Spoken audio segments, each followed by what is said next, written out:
Okay, good afternoon and welcome to this Google Plus Hangout on Air. Myself is Lauri Stevens with Laws Communications, and from left to right we have Kerry Blakeman, who is Chief Inspector at West Midlands Police and also the host of the Next Smile Conference. And then we have Scott Mills, Constable Scott Mills with Toronto Police. And we would also like to say hello to Peter Motter, the CEO and co-founder of VizSafe. And actually, he has to jump out here, so we're going to start with Peter today. He's the sponsor. VizSafe is the sponsor of Poltwt. And we just wanted to have a minute or two to tell us about VizSafe, what's it all about, and maybe give us a little bit of reaction to what he's seen so far today. Thanks, Lauri. Well, I appreciate the opportunity to participate in Poltwt, and we're excited. We've had a lot of participation so far of individuals that are using hashtag Poltwt, including an image with location on, and then we can automatically map it into VizSafe. And so hopefully people have an opportunity to check out vizsafe.com, V-I-Z-S-A-F-E, and can actually see those Poltwts mapped through VizSafe. And what VizSafe is it's a community safety platform that's available for free to the public and to law enforcement, and enables, or really what it's designed for, is to empower ordinary citizens to participate in making their communities safer by sharing photos or videos with other members of the community and with first responders and law enforcement in the event of an emergency. And I would love to give a demo. Maybe what I could do, Lauri, is I have to jump on this other call, but if you guys keep going, I'll jump back in as soon as I'm done, and would love to be able to give a demo of VizSafe, and really appreciate the opportunity to be here. Absolutely, Peter. And of course, if that doesn't happen, we do have two of your videos up at poltwt.net, P-O-L-T-W-T.net, to really find videos from VizSafe. So thanks very much, and if you can come on back, please do. Thanks so much. Appreciate the opportunity. Thank you, Have Peter. a good afternoon, and congratulations with the success of Poltwt. Yeah, it's been a lot of fun. We'll see you later. All right, take care. Bye. So, Kerry, can we come over to you, sir? And we always love hearing from you and your perspective on how the day is going and what have you seen so far. Of course, you've been with us for all three Poltwts. Oh, first of all, congratulations on 100,000 followers. and I did just follow you just now. I'm going to give you one more chance. Thanks so much. So what are you thinking so far, Kerry? Well, thank you, Lauri. Hi, Scott. Good evening from Birmingham in the West Midlands. I would just point out I am on duty at the moment in time. I'm the Force Incident Manager, so I may well have to disappear very shortly and mute the microphone. I'm just getting a little bit of feedback, a little bit of a delay, so I will do my best in relation to what you're asking me. So 100,000 followers for West Midlands Police, and how great is it that we can actually reach that milestone on Poltwt Day here in the West Midlands. We've released a very short YouTube video from a number of our officers who are just thanking all of our followers, and we're really grateful. It is a bit of a quantum leap for us in terms of how many followers that we've got. Can you hear me okay, Lauri? Just getting lots of feedback. So 100,000 followers for West Midlands Police, and how great is it that we can actually reach that milestone on Poltwt Day here in the West Midlands. We've released a very short YouTube all right, video. I should be unmuted now. Can you hear me all right? Yes. Okay. All right. I'm sorry about that, Kerry. I was getting some feedback. I don't know who it was. It was like a delay, but that's Google Plus Hangouts. It's something always happens like that.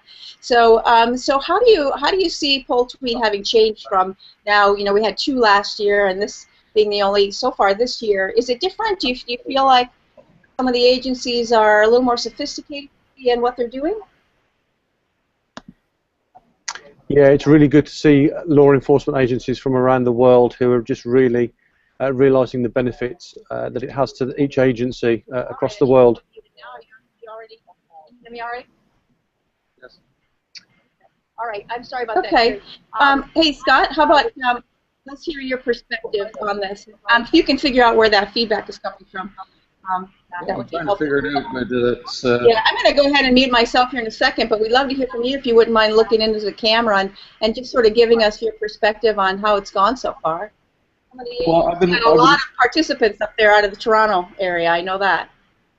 Yes, I'm seeing a great number of Canadian police services that are tweeting as well as individuals, which is great because I know that where I work at Toronto Police Service, we very much advocate for a decentralized social communication strategy that goes together with investigations for our community safety efforts using social media and our emergency management issues.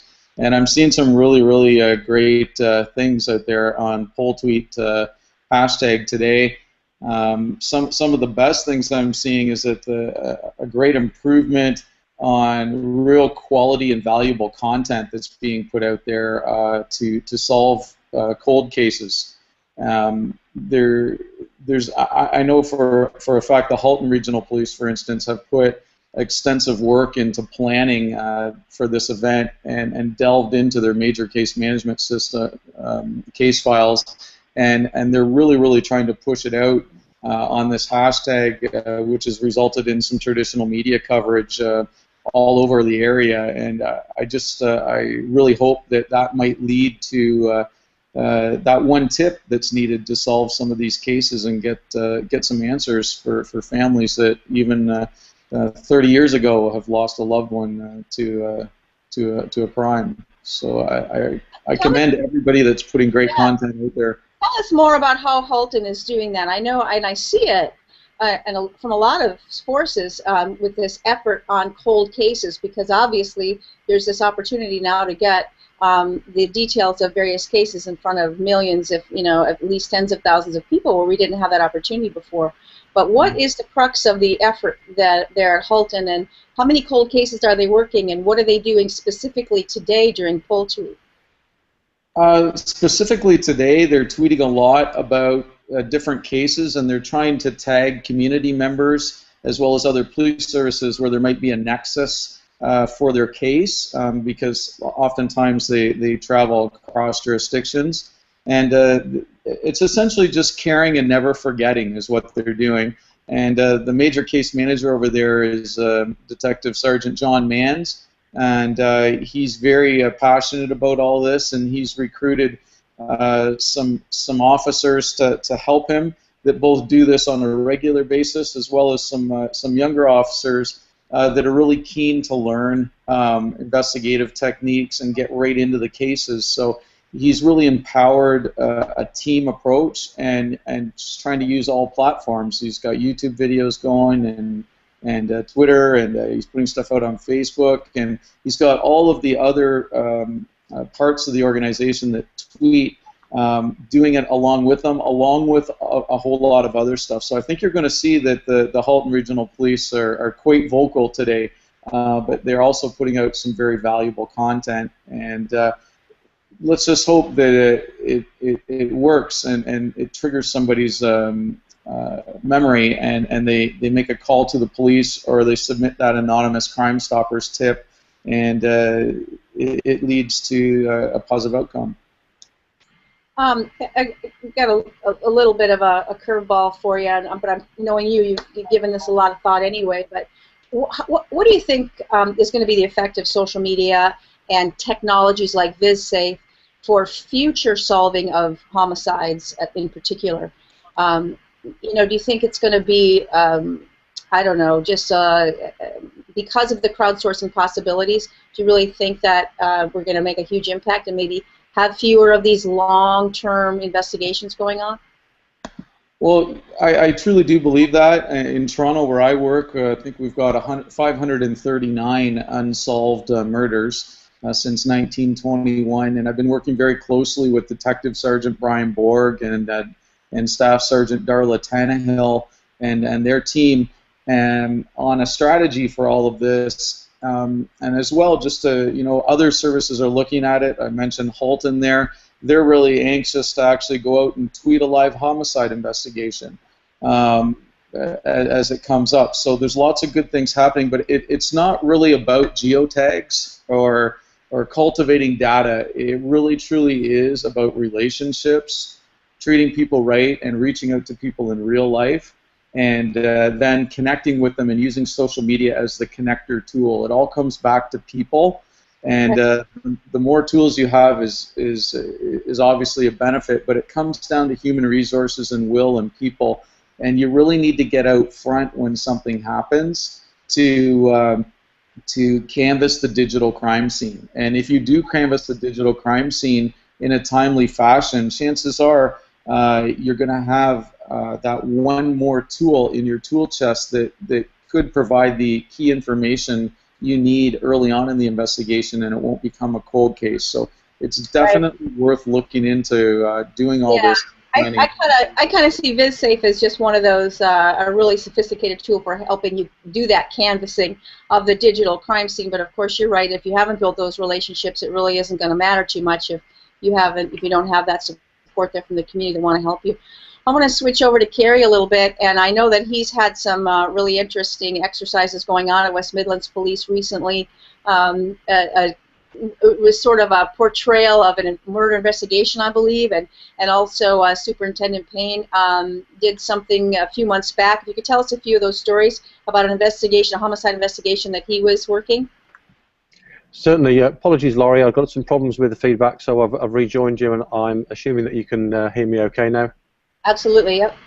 Okay, yeah, so Behind the Crime, this really was about getting the public to understand what it is like from the initial report of a crime being reported through into our 999, or as you would know it, the 911 control centre.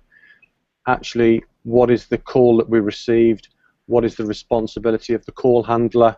What does that actually trigger? And we, through a series of different platforms and mediums, whether it be Facebook or Twitter or short YouTube videos, we were just explaining what would happen in terms of the chronology.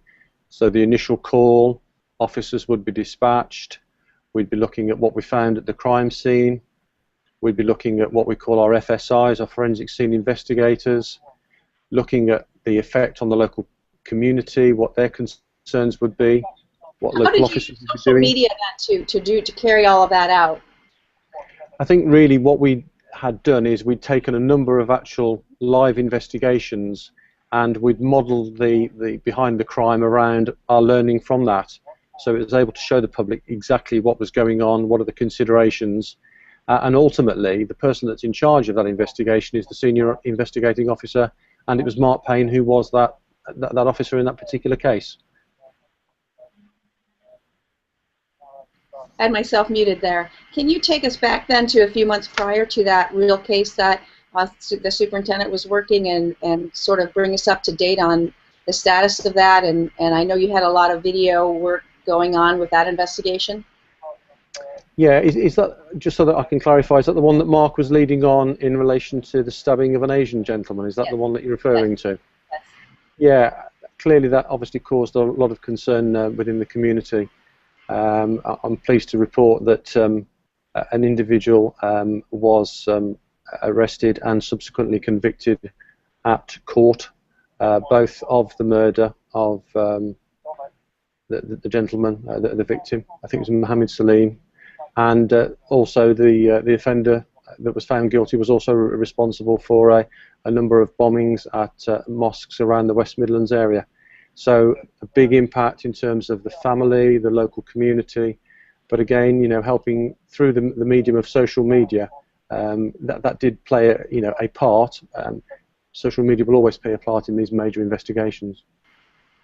Well, a good point, and it's one thing I really love about the work you do, and Scott does this too up in Toronto. Is anytime you can get the investigator on in a homicide case or any case, but especially homicide cases up there, he's got them on YouTube, and they're talking about what they know about the case and the suspect, and he's always working social media, as you folks do as well. And so I mean, I think that's just absolutely brilliant.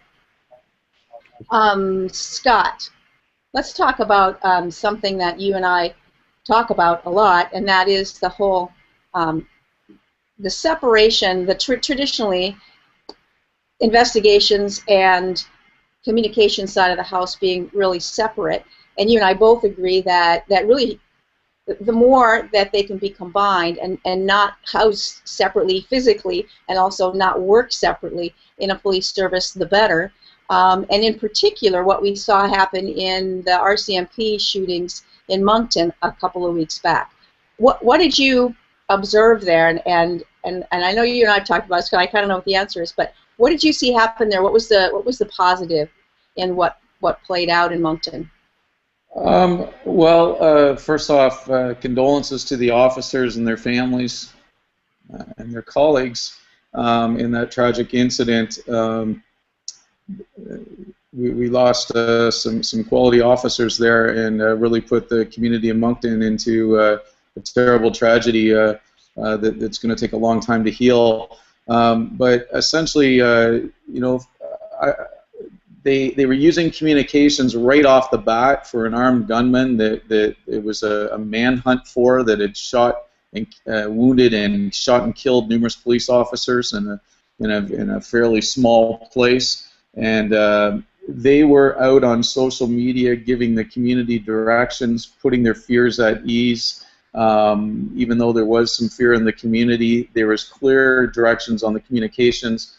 And there was some, from what I could see, there was some concern that the suspect was using Facebook and was following what was being said about them and was saying his own things. And they were right on top of that. And the communications people were working hand in hand with the investigations people. And I just think they should be 100% commended, because they were bang on from the start of that incident till the end of the incident, and how to handle it for both communications and investigations on social media. And I can't overstate this enough. It's because that they were prepared. It was because they had thought it out. It was because they partnered with their Crime Stoppers programs in their communities well in advance, and talked in real life and in social media every day, back and forth with people, and as well built those relationships internally. And you know, Alex Voss, a week before that happened, he and I were doing a presentation in Tampa at your Smile conference, and a week later, he's on the hot seat as the tweeter for a major incident like that. And I can tell you that his feedback from just that preparation work, in part because of your efforts, Lauri, with the Smile conference, led them to have the tools, the knowledge, the resources to handle that situation and do it very well. So.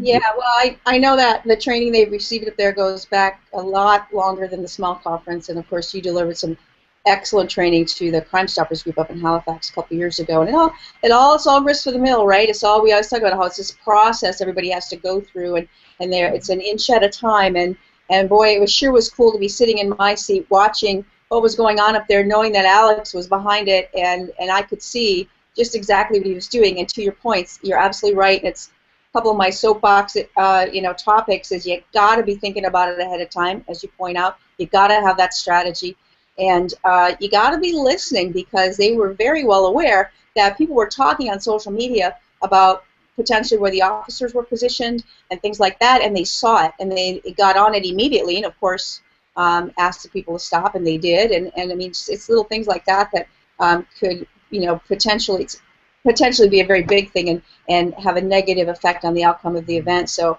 it just looked to me like they really managed it well. Curious to get your thoughts as well, and then we're going to go back to Kerry. I want to talk about the Smile Conference a little bit before we wrap this up. But a couple of weeks back, the Dallas police live tweeted a barricaded gunman incident, and you know, I worked with the Dallas police, and when we rolled out the social media strategy, some of the criticism from the media was, well, the Dallas police are going to be live tweeting from crime scenes, and of course it's ridiculous, right? It's as the major then pointed out, it's not a free-for-all. That's not what we're going to do.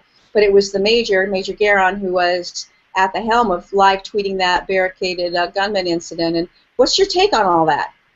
Well, I watched it on social media right from the start, during it, and to the finish, and I was amazed. I said, these guys have taken control of the situation at the scene, and they're informing the entire public about what's going on, what they're doing, and why, and they're telling us what the outcome is in a timely way. And I was so impressed that day that I just reached out to them and I said, awesome job on social media. And that brings me to a really key point that if you don't have social media for communications and investigations up and going and well-oiled and have significant number of personnel involved, you're going nowhere fast in a crisis, because just like officers when they're out doing details, searching for people and stuff like that, we all need to eat, we all need to sleep, and we get tired, and it's hard work and it's stressful work, and doing the social media work for both communications and investigations is no different. It's very hard, it's very tough work, it's very stressful, and you need to have more than 1 or 2 people that are lined up for that and trained and ready for that. And I'm very excited to tell you that come this weekend, the Toronto Police Operations Centre is going to replace the Toronto Police Duty Desk, and that's a huge relief off of my shoulders. Finally 24/7, which is it's going to be absolutely amazing, and we've been up and we've just retooled the Toronto Police Duty Desk Twitter account to be the TPS Operations account. It's game on, and I just was flabbergasted when I looked in the room and I saw about 30 different people sitting there that are all going to be part of not just social media but everything, coordinating everything that needs to be done on the front end and back end, the mobilization of resources, and social media is a key component of it. And our people have taken the policy that really you are a key part in coming into our organization and putting out there, Lauri. They've taken that and they've built this Toronto Police Operations Center that's going to be so effective and so well run and 24/7, which the vision was the vision all along. Yeah, but you know, it's like I kind of mentioned earlier. It's always a process, and people like you and I get a little bit frustrated. Well, we get a lot frustrated sometimes when that process seems to take forever, right? Mm-hmm. And you've got an agency as open and forward-thinking and sophisticated in its use of social media as the Toronto Police, and yet, you know, it's been a few years, you know, since you guys started, and then we worked together. That was 2010, and you guys were well on your way long before you brought me up there, and still here it is 2014, and now, you know, it's really cooking up there, and it's so exciting to see. But I don't think that we should discount that. It takes time. It takes time for the guys and girls in charge to see your point about you can't just have one guy doing it. You know, the social media stuff is serious. You got to take it seriously, and you really got to, you know, integrate it into your entire service. And it's, you know, it's really nice to see that coming to fruition. And of course, you have 300 officers tweeting on behalf of the service. I'm sorry, what were you going to say? We're seeing more and more incidents on social media that come in, you know, like different threats and things like that are either reported or we see, and we're able to do some investigations in a timely way and either kind of minimize the threat or elevate the threat level for a response to prevent something terrible from happening. And that's the key here. The more you've got the communications out there and the eyes and the feelers out there doing the front end work, talking back and forth with the community, and the having that back end investigative in place, the greater chance you're going to have to actually detect something that's in its infancy that could be something very, very tragic, like a Boston bombing or a terrorist attack, or you know, that's on the high end of scales. It could be a bullying incident where somebody chooses to take their life over it. The more resources you have trained and in place to do that, the better. I can't stress enough the need for human resources training and proper equipment like smartphones and laptops, and being accessible and not blocking ourselves off from this whole world due to security concerns. You know, I'm hearing of some pretty major police services now going to iPhones. You're going to use iPhones, not going to use Blackberries, simply for that reason, because they feel that that it is secure enough and that they can connect better and easier with an iPhone. So we really need to look at the possibilities. I've also heard of a lot of services going to use Android phones as opposed to a BlackBerry. And there's nothing wrong with a BlackBerry. The bottom line is you need to have something, and you need to be listening to what's being said in social media so that you can prevent something terrible from happening. And if something does happen, that you can get out there and manage it effectively with the official source people at the right time and investigate what needs to be done and get the answers that the community demands of us. Right. I mean, to your point, you got to give them something, and it's your Deputy Chief Slowly that I've heard say many times that that smartphone is more important to many officers these days than their weapon, because they can just do more with it, and it's true. I mean, you really got to give them the right tools to do it. So, well, thank you so much, Scott. I don't want to keep on, I don't want to drag this out too long. We've got about 5 minutes. I want it to be done in about a half an hour, and I want to go to Kerry. And because we have the SMILE conference coming up for the first time outside of North America, and thanks to Chief Inspector Kerry Blakeman's hard work with me behind the scenes, putting that together on behalf of his employer, the West Midlands Police. And the West Midlands Police they've been around on social media for so long. The only one I know of that had a Twitter account longer, I think, is Wellesley, Massachusetts. They started a Twitter account maybe slightly before you, but you guys are the instigators there in the UK, as far as I can see from way back, and it's just so appropriate that you are hosting the SMILE conference. And so what do you see coming up with that, Kerry? We've got some really great speakers lined up already, including yourself. Thank you, Lauri. Well, first of all, we're absolutely delighted to host the number 10 SMILE conference here at Tally Ho in Birmingham in West Midlands, and we're looking forward to welcoming delegates and speakers from across the world. I think for me, it's not just about law enforcement. It really is also around the police and crime commissioners. It's about health, it's about environment, it's about probation. It's the lessons that different agencies can take from police and law enforcement across the world in terms of how effective social media can drive communication, help with investigations, and build that relationship between the police and the public. So we're absolutely delighted. As you say, we've got some great speakers. We've got a day where we're looking at investigation. We've got a day where we're looking at emergency management of incidents, and a day really where we talk through from a journey that started off with West Midlands Police, from the College of Policing, some of those original tweeters right at the very beginning. So yeah, we're really looking forward to it, and it's going to be great, and we're hoping to see delegates from all over the United Kingdom and across the world. Yeah, I think we definitely have a good potential to draw some really good practitioners from all over Europe for sure, and we'll have a couple of speakers from the US and Canada. Of course, one of our keynotes being Deputy Chief Peter Slowly from the Toronto Police Service. He's always an inspirational speaker.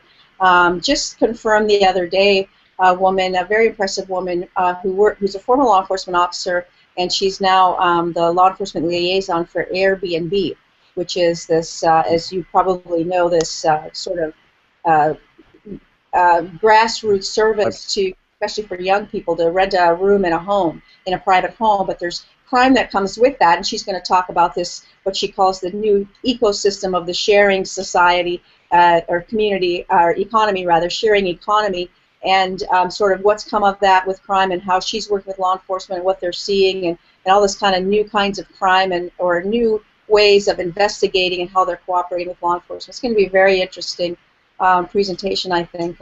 And what are you looking forward to in terms of the content yourself, Kerry?